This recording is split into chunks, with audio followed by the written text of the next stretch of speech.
तो वही खबरों में आगे बढ़ेंगे, जहां राष्ट्रीय जनता दल का स्थापना दिवस 5 जुलाई को मनाया जाएगा। इसको लेकर इसकी तैयारियां पूरी कर ली गई हैं। उत्तर प्रदेश के अध्यक्ष अशोक सिंह ने कहा कि इस बार सभी जिलों के प्रभारियों को भी बुलाया गया है। बड़ी तादाद में कार्यकर्ता भी लखनऊ पहुंचेंगे और साथ ही विपक्षी एकता पर उन्होंने कहा कि 2024 में इसी विपक्षी एकता को देखते हुए भाजपा बौखला गई है। सभी विपक्षी दल मिलकर भाजपा को सत्ता से उखाड़ फेंकने का काम करेंगे। इन्हीं सभी मुद्दों को लेकर हमारे संवाददाता ने आरजेडी प्रदेशाध्यक्ष अशोक सिंह से खास बातचीत की है। क्या कुछ उन्होंने कहा वो भी आपको सुनवाते हैं। दलों की बैठक बिहार में हुई, उसके बाद कई तरह के समीकरण निकल कर आने लगे। जो सत्ता पक्ष है यानी कि भाजपा, उससे कई तरह के आरोप भी लगाए कि इस बैठकों के नतीजे क्या होंगे। इसके बाद महाराष्ट्र में कोई बड़ा उलटफेर हुआ और इसके बाद यह भी कहा जाने लगा कि विपक्ष की पार्टियों के कई ऐसे दल हैं जो छिटकेंगे।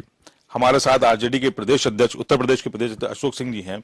अशोक जी, विपक्षी दलों की बैठक हो रही है, पहले अब बिहार में हुई थी, उसके बाद फिर अब बेंगलोर में होनी है। इस बीच महाराष्ट्र में बड़े उलटफेर हो गए, फिर उसके बाद बिहार की बात भी होने लगी कि नीतीश और उधर उनकी पार्टी को भी तोड़ने की कोशिश की जा रही है। कैसे देखते हैं इस पर?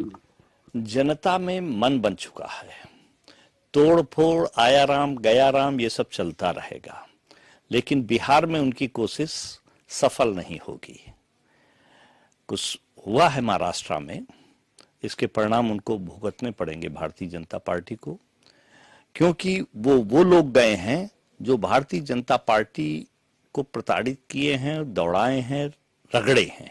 उनके तमाम कार्यकर्ता इनके आने से बड़ा असहज महसूस कर रहे हैं। तो हम जनता के बीच जीतेंगे। नेता में भले वो 2-4 ले गए हों, लेकिन जनता में हम सफल हो गए। बिहार में वो असफल रहेंगे। बिहार बड़ा राज्य है, लालू जी धुरी रहते हैं वहां की राजनीति की, और फिर आज जो विपक्षी पार्टियों की जो बैठक हो रही थी उसमें भी उनकी तरह से, जिस तरह से राहुल गांधी को लेकर उन्होंने कहा, दूल्हे की बात कही गई भाजपा की तरफ से, फिर उन्होंने तंज में कहा भी कि दूल्हा तो राहुल गांधी हैं, उनकी शादी भी कराने लगे। अभी आप कैसे देखते हैं, क्योंकि जब ये दूल्हे की बात आती है तो कौन आखिर दूल्हा है इस पूरे विपक्षी दलों का, कौन अगुवाई करेगा? अब राजनीतिक पहलू से तो दूसरी तरह उन्होंने राहुल गांधी के व्यक्तित्व पे उनको खुद दूल्हा बनाने की बात की है, ना कि राजनीति का दूल्हा बनाने की। और अगर राजनीति के भी दूल्हे बनते हैं तो कोई बुराई नहीं है। एक अच्छा व्यक्तित्व है, जनता की निगाह उनके प्रति बड़ी अच्छी है। इस देश में एक विकल्प के तौर पर राहुल जी उतरे। उत्तर प्रदेश में आरजेडी का क्या अस्तित्व है? क्या यहाँ आप लोग किसी के साथ जाएंगे, या यहाँ पर भी जो समीकरण बन रहे हैं, जिस तरह से कहा जा रहा है कि अखिलेश यादव लगातार अलग अलग मीटिंग्स कर रहे हैं, उसके बाद क्या अखिलेश यादव के साथ आप लोग होंगे पूरी तरह से? निश्चित तौर पिछले विधानसभा में भी हम लोग थे। हम लोगों का मकसद चुनाव लड़ना ही नहीं है, वोटों के बंटवारे को रोकना भी है। हम किसी भी तरीके से भारतीय जनता पार्टी को रोकना चाहते हैं। अपने वोटों के सेकुलर जितने वोट हैं वो बटे हुए, ये विपक्षी एकता नहीं, ये सब उसी मानसिकता के लोग हैं। सेकुलर वोटों को एकत्रित कर हमारे बिखराव को हम रोक रहे हैं। उसी का परिणाम है कि वो घबराए हुए हैं। प्रधानमंत्री नरेंद्र मोदी ने भी एक भाषण में कहा कि जो पसमानदा मुसलमान है वो बहुत पीछे है, पीछे जो पार्टियों ने सरकार चलाई भी उन्होंने उनका ध्यान नहीं रखा। तो आप मानते हैं कि क्या मुसलमानों में जो पिछड़ापन या पिछड़ा है जो वर्ग है वो पिछली सरकारों की देन है? पता नहीं, पसमानदा समाज के लिए चाहे अखिलेश यादव हों, चाहे तेजस्वी लालू जी हो रहे हों, हमेशा उन्होंने संघर्ष किया है। भारत सरकार की नीतियां ही नहीं समझ में आती थी।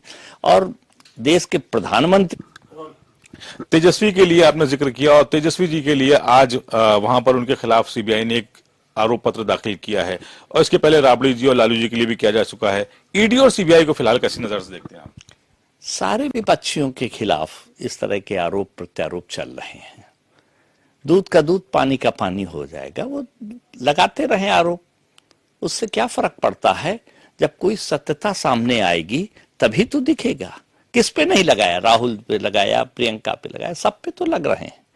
कुछ डर कर भाग रहे हैं, कुछ सीना तान के संघर्ष कर रहे हैं, उसमें तेजस्वी हैं। चुनावी स्टंट है और क्या, इसमें कोई हकीकत थोड़ी है, दिखावा है।